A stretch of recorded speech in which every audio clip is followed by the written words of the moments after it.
Welcome to another edition of Ask a Daddy. I am Brian B. Childs, and today we're going to be talking about bullying.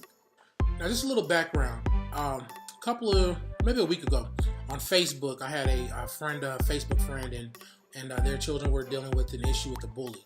And, it kind of created some dialogue, and it kind of got me to thinking, how would I handle that, or how am I going to handle that when my kids get to that school age, and when I know that bullies are pretty much, they're inevitable, right? You're going to face one. I had one. I'm sure you had one.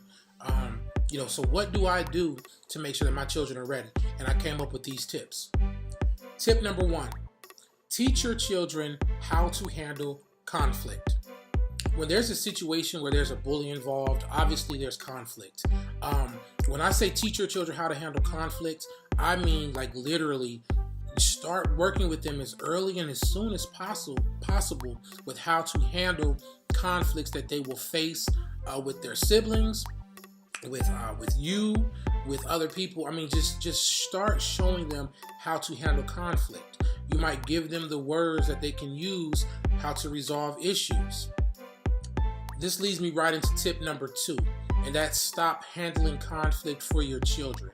So in order to teach them how to handle conflict, you have to separate yourself from the conflict that your children might be facing and try to teach them how they can handle that. So what does this look like? Well, again, let's say you have siblings. Just an example, but this can be used in other ways as well. But say you have, for example, 2 sisters, brother, sister, whatever the case may be, and they are fighting or struggling for a particular toy or TV time or whatever the case may be. Oftentimes what we do as parents is we'll come in and we'll try to get all the little information, who had it first, whose is it, how long have you been using it, or how long have you been doing whatever, and then we'll say, okay, well, since they had it first, give it back to them, or you've had it for X number of minutes, so now it's their turn. We'll handle the conflict for them. But when we teach our children how to handle conflict and stop handling conflict for them, we might say something like, I noticed that you two are having a problem. You guys both want the same toy. So what are you guys going to do to fix it? And literally, you shut up and you let them go ahead on and start talking about it. Now, you might want to, I'm just using the toy as an example. You might want to hold that toy while they work out what they're going to do. But literally, you let them work it out. And what you might find is that one particular child might say, you know what? I'm kind of good. I really don't want that toy. I'll play with something else. Or they might come up with, I'll play with it for a little while and then it'll be your turn. And what I've noticed, because I've done this myself in my house, is that when they come up with the resolution for the conflict themselves, it's just a smoother process. You don't hear that complaining about, oh, it's not fair, or, whatever. It's not about that, because they come up with the resolution themselves.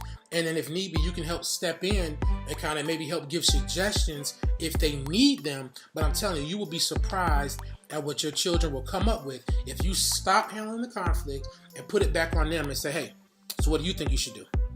Which that leads me to tip number 3. Teach them that their words have power.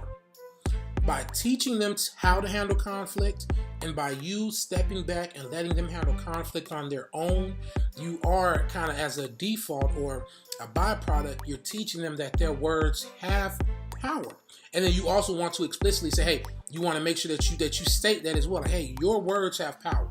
When you say something, that's enough, right? You need to say it with authority, say it with conviction. Your child will start to learn that their words have power when, again, you step back, they say something, and then it's respected. And this goes for you too. I know that me as a dad, sometimes I can just kind of, want to play with my kids, and I'll be roughhousing or act like a monster or whatever the case may be. And sometimes my children would let me know, like, hey, Dad, could you please stop? You're scaring me, or you're doing whatever. And literally, because I want to teach them that their words have power, I don't dismiss that. I have to say, okay, you know what? I hear you, and I'll stop. And that's teaching them that their words have power. Tip number 4, teach your children about bullies.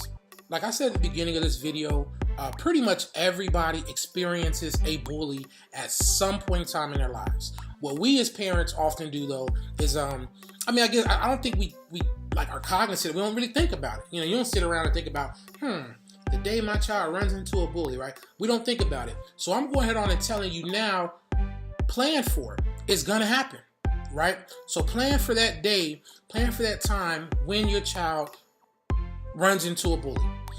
Instead of letting it be a complete surprise, go ahead on and teach them about bullies. Let them know what a bully is. Teach them what to expect. All of that good stuff. Because when they're prepared, they'll better be able to handle it. And that leads right into tip number 5. Develop a plan and then go ahead on and practice that plan. So after you teach your children about bullies, you want to go ahead on and say, okay, this is what a bully is, yada, yada, yada. This is how you handle the situation if you run into a bully. This is what you do. And again, I can't tell you what those steps are. They're going to be different for you than they are for me. But you want to get a plan together. Think about it, talk about it, with your spouse, talk about it with your children. Get that plan together, something that you all are comfortable with. Teach it to them, and then practice. Go through scenarios like, hey, what are you going to do? How are we going to handle it? Tip number 6, make sure that your children know that they can come and talk to you. Now, this one is a big one because, again, I know as parents, we want to protect our kids. We want to make sure everything is okay. And in doing so, and in trying to express that to our kids, we might, start telling our kids, like, if anybody messes with you, I'll do whatever, and I'm telling you, the police going to have to come and get me because, and some children literally, like, they hear that and they're like, man, I can't tell my dad or my mom because if I tell them, like, they gonna go off the handle and my mom and dad gonna get taken away. On the other side, you might have it to where, I don't know, you kind of maybe unintentionally intimidate them though, to where they can't tell you because it's like, well, I don't want to tell my dad or my mom that I'm being picked on because, they really don't like that. If I tell them I'm getting picked on, like they're not gonna be receptive and they're not gonna be comforting or whatever, but I'm going to feel judgment from them. So you want to make sure, again, that you're cognizant about how you respond and how you react when your children tell you things. And again, make sure they know that they can come and talk to you. All right, and then tip number 7, assure them that you are going to do whatever you can do to help them with the situation without adding any more stress to that situation.